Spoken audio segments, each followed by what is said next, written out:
So, enough about right-hand rules for X, Y, Z. Let's do it for magnets. So how about this? Let's try the first one here. Find the force on a proton. So we have a positive charge here. What is B for? B is for the what? Magnetic field. And the little x's mean it's going what? Down into the page. You see that? And we want to find force. Force is your palm. B is into the page. Oh, we're missing something, which is I, the direction of the current or the velocity. So you know what? This one is a trick question. It's not going to feel anything because there's no velocity. It's not moving. No force because no velocity. Psych!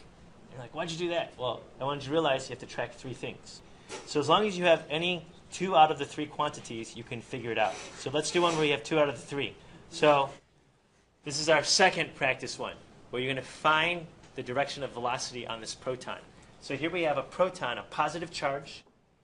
It's getting, let's see, pushed into the page because there's some kind of force acting on it from a magnetic field that goes to the right.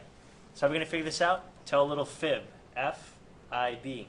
So go ahead and hold up your hands and do it. That's the only way you can learn. I know it looks weird, but if you just sit there, you're not going to learn how to do it. It's not natural at all. So think about it. F is for force. Which way is the force? Into the screen. So what's weird is this proton is actually shooting into the screen. Isn't that weird? The magnetic field is which way? That's your fingers, to the right.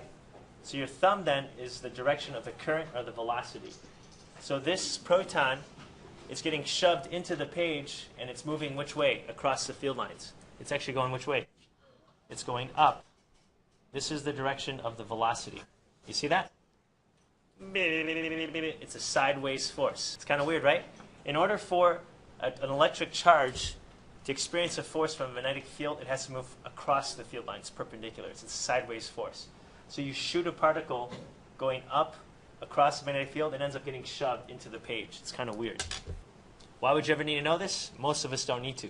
But if you want to make your TV work right, your power locks, the motors to lower your windows, you don't want your windows going random directions. That'd be weird. You want to lower your windows and then it comes sideways toward you. Ah!